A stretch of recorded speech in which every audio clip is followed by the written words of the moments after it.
वंदे मातरम। जय हिंद सभी साथियों।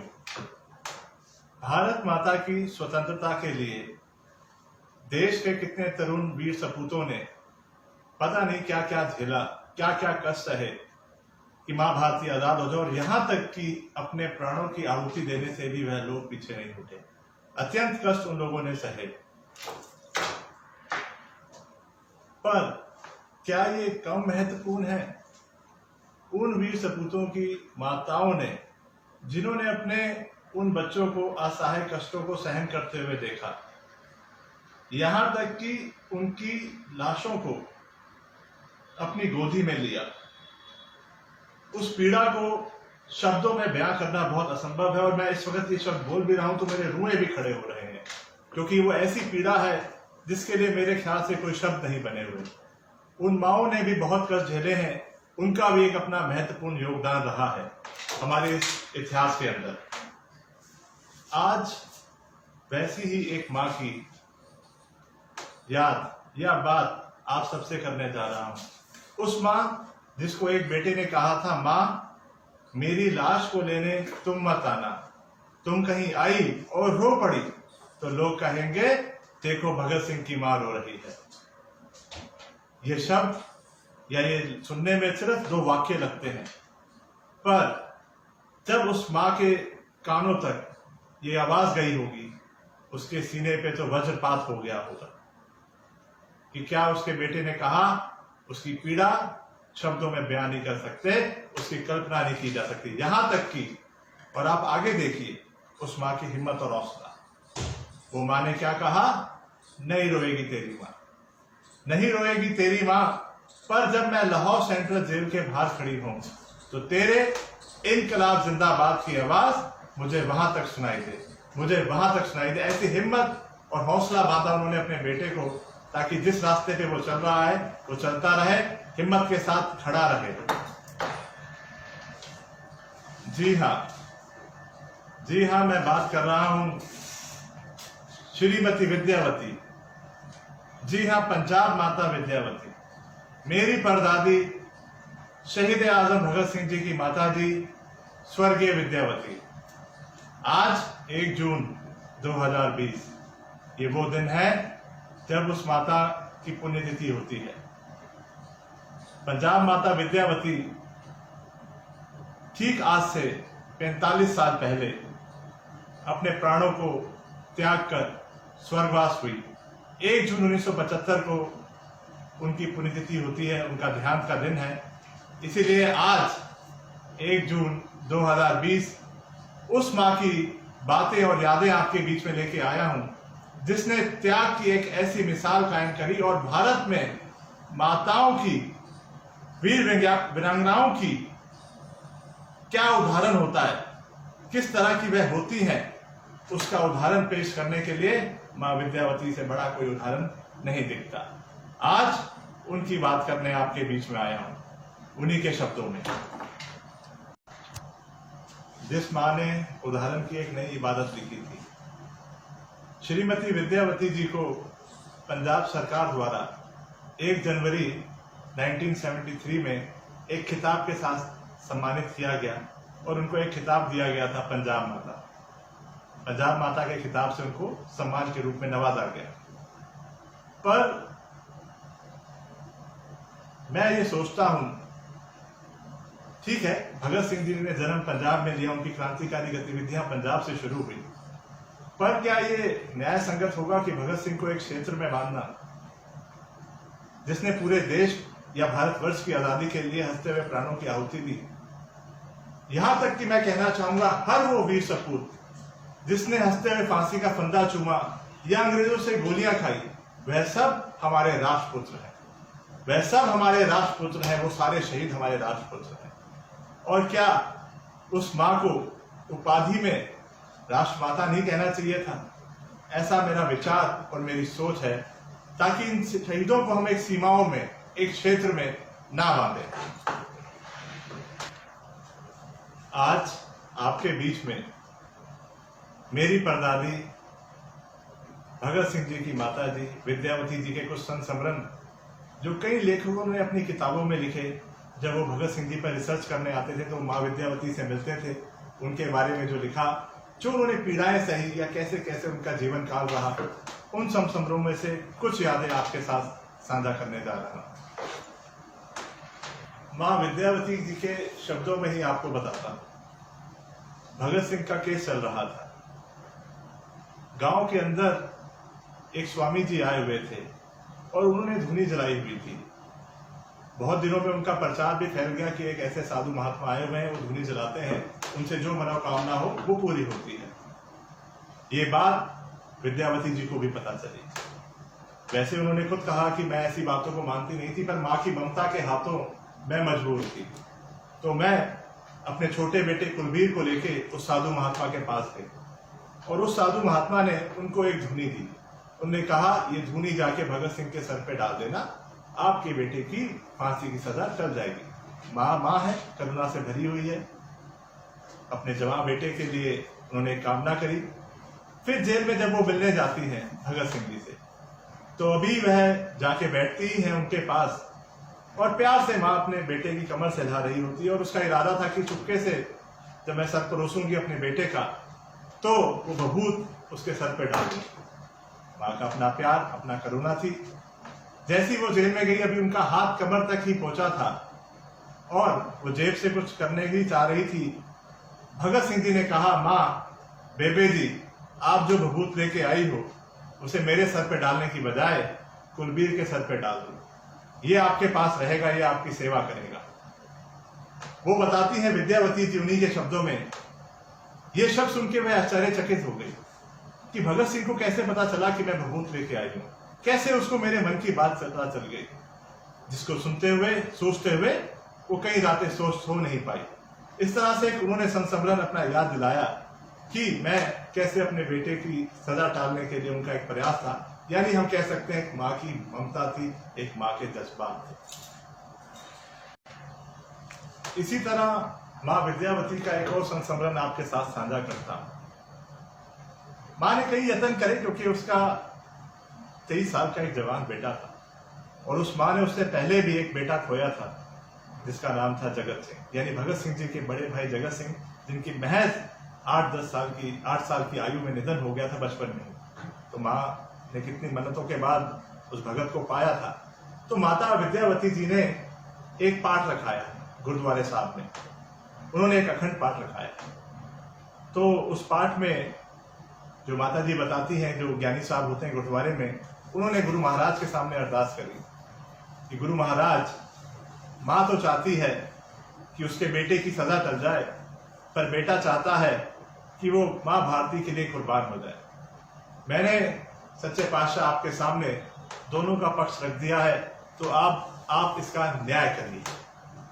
उसके बाद जब माँ विद्यावती भगत सिंह जी से मिलने जाती हैं तो भगत सिंह जी एक भारी या गंभीर स्वभाव में या स्वर में पूछते हैं कि बेबे जी, मुझे सच से दसना ग्रंथी जी ने क्या अरदास करी है गुरु महाराज के आगे। तो उन्होंने बताया कि उन्होंने दोनों नजरिए गुरु महाराज के आगे रखे। तो वो हंस पड़े और कहा, माँ बेबे जी, आपके कर्ज से पहले मेरे ऊपर इस माँ भारती का कर्ज है। अब तो गुरु साहिबान भी ये चाहते हैं कि मैं इस माँ भारती के लिए कुर्बान हो जाऊं और हंसते हुए फांसी का फंदा चूम लूं, ताकि जो ये कष्ट हमारी भारत माँ सह रही है उसको दूर करने के लिए मैं जोर चला सकूं। उसी तरह का एक और संस्मरण है माँ विद्यावती जी के शब्दों में ही। माँ विद्यावती को किसी ने बताया कि जेठे बच्चे का झाला अगर वो लेके जाएं और अपने बेटे के समीप रख दें तो उनकी सजा टल जाएगी और माँ की जो मनोकामना है अपने बेटे के लिए वो पूर्ण हो जाएगी। तो वो झाला लेके जेल में भगत सिंह जी से मिलने गए और उन्होंने वो भगत सिंह जी के समीप रख दिया। तो भगत सिंह जी ने कहा, ये क्या है? तो उन्होंने कहा माँ ने कि बेटा ये तूने अपने पास रखना है, भगत तू इसको अपने पास रखियो। तो उन्होंने कहा माँ ये क्या है? तो उन्होंने कहा ये झाला है। तो वो बोले एक हिम्मत भरे स्वर से, एक जोश भरे स्वर से कि माँ अभी मुझे अंग्रेजों की जड़ें काटनी है और मुझे उसके लिए इस लड़ाई में शायद दोबारा जन्म लेके आना पड़े ताकि अंग्रेजों की जड़ें अच्छे से काट सकूं, इस माँ भारती को आजाद कर सकूं। और जब मैं दोबारा जन्म लेके आऊंगा मेरी बेबे, मेरी प्यारी बेबे जी, ये झाला मैं तब पहनूंगा, तब आप मुझे पहचाना अभी मेरे लिए बहुत बड़ी लड़ाइयां चल रही हैं। तो वो झाला उन्होंने अपने पास नहीं रखा और माँ को वापस कर दिया। माँ विद्यावती जी का अगर हम जीवन काल देखें तो बहुत ही दुख और कष्ट उन्होंने सहे हैं। उनके जीवन के पहले पड़ाव में ही अगर देखें तो उनके एक देवर सरदार अजीत सिंह जी, जिन्होंने एक किसान आंदोलन चलाया था पगड़ी संभाल के नाम से, अंग्रेजों के लगान कानून के खिलाफ, जिससे अंग्रेज इतना भयभीत हो गए उनके देवर को 40 साल का देश निकाला दे दिया। उसी तरह उनके एक और देवर सरदार स्वरण सिंह, जिनका भी निधन अंग्रेजों की यातनाएं लेते हुए जेल के अंदर 23 साल की आयु में हो गए। वो अंग्रेजों के खिलाफ लेख लिखा करते थे, जिससे अंग्रेज विचलित हो गए और हिंदुस्तानी आंदोलित हो जाया करते थे, अपने हक के लिए खड़े हो जाया करते थे। तो अंग्रेजों ने उनसे कोलू की बैल की तरह जेल में काम कराया, यातनाएं दी कि उनका जेल में निधन हो गया। उसी तरह माँ विद्यावती जी के पति यानी सरदार किशन सिंह जी, जिनकी ताउम्र जेलों में रही, अदालतों के चक्करों में रही और एक जीवन के पड़ाव में जाके उनको पैरालिसिस भी हो गया था। उसी तरह उसी माँ का दूसरा पड़ाव देखिए, उनका 23 साल का बच्चा यानी बेटा भगत सिंह हंसते हुए फांसी का फंदा चूम गया। उनके 2 बेटे कुलबीर सिंह, कुलतार सिंह जब तक देश आजाद नहीं हुआ जेलों के अंदर यातनाएं लेते रहे। तो एक माँ के लिए पहले अपना 10 साल के बेटे को खोना जगत सिंह, तो उनके दोनों जीवन के हम पड़ाव देखते हैं तो हमेशा दुख उन्होंने सहे हैं और उनका सामना उन्होंने किस संयम के साथ किया है ये आपके सामने में रखना चाहता था। 23 मार्च 1931 फांसी का दिन माँ विद्यावती जी के शब्दों में ही आपके समक्ष रखता हूं। फांसी की सजा सुनते ही मेरा दिल टुकड़े टुकड़े हो गया। मन कर रहा था कि जोर जोर से रोऊं, विलाप में हो जाऊं, मन के अंदर समुद्र उमड़ रहा था दुख से लाभ कर। पर मैं क्या करती, मैं रो नहीं पा रही थी। क्यों? क्योंकि मुझे वीर बेटे के कहे हुए शब्द बार बार कानों में सुनाई दे रहे थे कि माँ मेरी लाश को देखकर आप रो मत पड़ना, माँ मेरी लाश को देखकर आप रो मत पड़ना, क्योंकि लोग कहेंगे देखो भगत सिंह की माँ रो रही है, भगत सिंह की माँ रो रही है। तो मैंने अपने आंसुओं को कैसे रोका ये माँ ही जानती है। मैं सोचता हूं कैसे रोका होगा। कहने को ये शब्द है, एक जवां बेटे की लाश उसके सामने पड़ी है, उस माँ के सामने। अंग्रेजों ने उनकी लाशों के छोटे छोटे टुकड़े भी कर दिए थे, पर कैसे वो धैर्य के साथ खड़ी रही, कैसे वो हिम्मत के साथ लोगों के बीच में जनसभाओं में जाया करती थी, कैसे ऐसा अपने आप को उन्होंने किया। हो सकता है उस समय उनके अंदर 2 माताएं आके विराजमान हो गई। एक माँ जो थी एक बेटे की माँ, जो उनको कहती थी रो, अपने दुख को बाहर निकाल, और एक माँ थी शहीद की माँ। शहीद की माँ ने उनको आंसुओं को रोक के रखे रहने दिया। हर समय चेहरे पर एक हिम्मत, धैर्य और ऐसा कुछ करने का उदाहरण पेश करने के लिए हमेशा उनको झंझोड़ता रहा। तो वो एक चेहरा था एक शहीद की माँ विद्यावती जी के लिए। लाहौर के मोरी गेट के बाहर एक जलसे का आपको उदाहरण देता हूं। ये जलसा तकरीबन 1938 के आसपास का है। माँ विद्यावती के दोनों बेटे कुलबीर सिंह, कुलतार सिंह जेल के अंदर थे। सरदार किशन सिंह जी को पैरालिसिस का अटैक हो गया था, वो बिस्तर पर थे। एक तरफ विद्यावती जी के ऊपर गांव खेत संभालने की जिम्मेवारी थी, घर संभालने की जिम्मेवारी थी, साथ ही साथ माँ भारती को आजाद करने वाली लड़ाई में जाके लोगों के बीच में जलसों में शामिल होने का, ताकि वो जो आग उनका बेटा लगा के गया है या जो उनका बेटा जगा के गया है वो मध्यम न पड़ जाए। एक जलसे का आपको वाक्य बताता हूँ। ये वाक्य इसलिए जरूरी है आपको बताना क्योंकि ऐसा कहा जाता है इस वाक्य, इस जलसे के बाद ही भारतवासियों ने शहीद आजम जो तगमा है भगत सिंह जी के नाम के आगे लगा दिया। अंग्रेजों को सीधा साधते हुए विद्यावती जी ने भाषण दिया। अंग्रेजों, तुमने मेरे जवां बेटे को फांसी के फंदे पर लटका दिया। अंग्रेजों, तुमने मेरे एक देवर को जेल के अंदर इतनी यातनाएं दी, उसके लेखों से इतना भयभीत हो गए कि उसको इतना विवश कर दिया कि उसको अपने प्राण त्यागने पड़ गए। अंग्रेजों, तुमने मेरे एक देवर को देश निकाला दे दिया। अजीत सिंह जी जिनकी मैं बात कर रहा हूं, जिन्होंने कहा पगड़ी समाज जट्टा, उन्होंने कसूर क्या किया था? अंग्रेजों मेरे दोनों बेटों को तुमने बिना मुकदमे, बिना सबूतों के जेल के अंदर रख दिया। क्या सोचते हो तुम लोग मैं डर जाऊंगी? क्या सोचते हो तुम लोग मैं झुक जाऊंगी? अगर तुम्हारी हवस लाशों को देखने की अभी भी पूरी नहीं हुई तो आओ अंग्रेजों, ब्रिटिश साम्राज्य वालों, मुझे भी ले जाओ, फांसी के फंदे पे सूली पर मुझे भी लटका दो, पर मेरा परिवार पीछे नहीं हटेगा। देश सेवा के लिए हम लोग हमेशा आगे रहेंगे। ये शब्द बोलते हुए उनके चेहरे पे जो नुरानी तेज आ रहा था, वहां के लोगों की लिखी हुई बातें जलसों के अखबारों की बता रहा हूं, लोग इतना इमोशनल हो गए उस जलसे के अंदर, इतना सम्मोहित हो गए उनके भाषण में, उनके जोश भरी बातों में, क्योंकि उनके सामने एक मां खुद खड़ी थी, एक इतिहास उनके सामने खड़ा था जिसने ये सब भोगा हुआ था। वहां पे गगन में गूंजने लगे नारे, शहीद आजम भगत सिंह जिंदाबाद, शहीद आजम भगत सिंह अमर रहे, शहीद आजम भगत सिंह अमर रहे। इस तरह के इतने नारों के साथ पूरा लाहौर शहर गूंज गया था।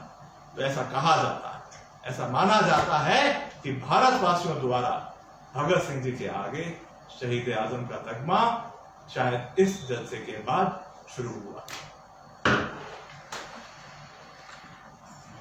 एक और वाक्य आपके सामने आजाद हिंदुस्तान का मां विद्यावती जी का लेके आता हूं। 9 मार्च 1965 में उज्जैन मध्य प्रदेश के नागरिकों द्वारा एक नागरिक अभिनंदन करने के लिए पंजाब माता जी को बुलाया गया। उज्जैन के अंदर एक महाकाव्य सम्मेलन का आयोजन किया गया था भगत सिंह जी की याद में। कविताएं, गीत इतने मार्मिक थे कि वहां बैठा हर व्यक्ति रोने लग गया। हर व्यक्ति की आंखों में आंसू आ गए भगत सिंह के ऊपर वो वीर रस की कविताएं सुन के, वो काव्य सुन के, वो गीत सुन के। मां विद्यावती जी का शांत स्वभाव मैं आपको वहां बताता हूं, जिसको उन्होंने कितने यातनाओं के साथ भी संयम के साथ रखा हुआ था। मां विद्यावती जी ने लाउड स्पीकर के ऊपर बोला, बहुत प्यार से और एक बहुत लाड भरे स्वर से, क्यों रो रहे हो आप लोग, क्यों रो रहे हो आप लोग? आज तो भगत सिंह की शादी है, आज तो भगत सिंह के विवाह के लिए आप देखो कितने सारे कवि आए हुए हैं जो घोड़ी गा रहे हैं, यानी शादी से पहले जो घोड़ी गाई जाती है। कितनी फूल बेलाएं यहां सभा में लगाई गई हैं। ये सब तैयारियां हो रही है उस वीर भगत सिंह के विवाह की, और आप सब उसके साथी बाराती के रूप में यहां मौजूद। इतने प्यार और इतने सरल शब्दों में उन्होंने ये बातें कही। तो आप लोग रोइए मत, आप लोग रो मत, आप खुशी मनाओ, क्योंकि आज भगत सिंह की शादी की जा रही है, वो शादी जिसमें वो आजादी को ब्याह कर लेके आए।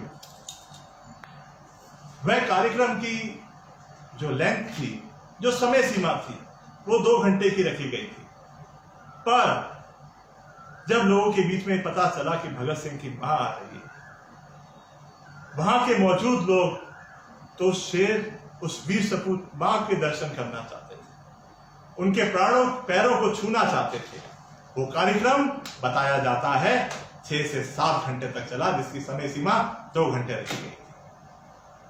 श्री कृष्ण सरल जी एक बहुत बड़े महान कवि हैं हमारे देश के, जिनकी याद में मध्य प्रदेश सरकार हर साल एक अवार्ड फंक्शन भी किया करती है। वह कवि महोदय महाकाव्य श्री सरल जी उस कार्यक्रम की अध्यक्षता कर रहे थे। लोग भावना में बहके, क्योंकि इतना जनसमूह हो गया था, लोग पहुंच नहीं पा रहे थे, तो लोग दूर से ही फूल फेंक रहे थे मां के ऊपर।